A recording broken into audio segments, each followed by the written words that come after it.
जिनके कहने पर चली थी भारत में आजादी की आंधी, फिर क्यों कहते हैं मजबूरी का नाम महात्मा गांधी।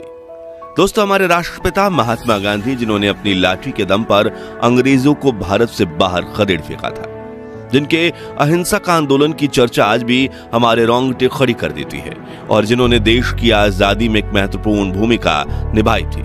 लेकिन क्या आप जानते हैं कि वही महात्मा गांधी भगत सिंह, राजगुरु और सुखदेव की फांसी रुकवा सकते थे, लेकिन उन्होंने ऐसा नहीं किया। मगर क्यों? क्या बापू कमजोर ना पड़ते तो भारत को 1920 के दशक में ही आजादी मिल जाती?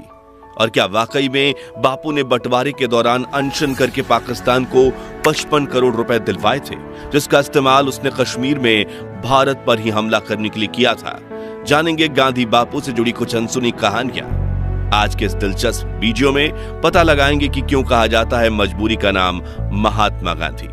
लेकिन उससे पहले हर भारतीय वीडियो को लाइक करके कमेंट में जय हिंद जरूर लिखें। दोस्तों, गांधी जी की मजबूरी से जुड़ी पहली कहानी की शुरुआत होती है सन 1880 के दौर से, जब दादा अब्दुल्लाह नाम के गुजराती व्यापारी नटाल में जाकर बस गए थे। लेकिन उनका बिजनेस में काफी लॉस हुआ था और कोर्ट केस लड़ने के लिए कोई भी वकील नहीं मिल रहा था। तब उन्होंने महात्मा गांधी को दक्षिण अफ्रीका आकर उनका केस लड़ने के लिए कहा।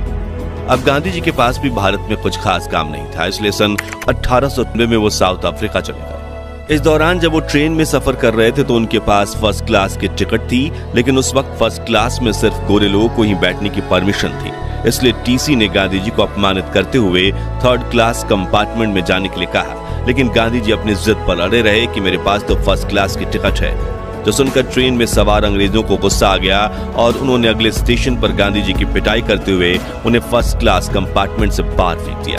उन्हें काफी बुरा लगा, लेकिन उन्होंने इस अपमान को चुपचाप सह लिया। फिर जब वो दादा अब्दुल्लाह का केस लड़ने कोर्ट में पहुंचे तो जज ने भी उनके पहनावे को अपमानित करते हुए कहा कि तुम अपनी पगड़ी उतार दो, वरना कोर्ट से बाहर निकल जाओ। गांधी जी ने इस अपमान को भी सहा, लेकिन कुछ नहीं बोले, क्योंकि एक तो उनके पास दक्षिण अफ्रीका में गुजारा करने के लिए पैसे नहीं थे और दूसरा उन्होंने दादा अब्दुल्लाह को 1 साल काम करने का वचन दे दिया था। अब ये गांधी जी की मजबूरी थी या सहन शक्ति? इस बारे में अपनी राय हमें कमेंट्स में जरूर बताइए। खैर, अगले 1 साल तक उन्होंने साउथ अफ्रीका में भारतीयों और अश्वेतों के साथ हो रहे अत्याचारों को करीब से देखा और सन 1894 में उन्होंने अंग्रेज सरकार के सामने मोर्चा खोल दिया और नटाल इंडियन कांग्रेस नाम के संगठन की स्थापना की, जिसका उद्देश्य भारतीयों और अश्वेतों को मतदान करने का अधिकार दिलाना था। जिसके बाद सन 1906 में गांधी ने दक्षिण अफ्रीका में पहला सत्याग्रह किया और 7 सालों तक चले इस सत्याग्रह में उन्होंने भारतीयों और अश्वेतों को कई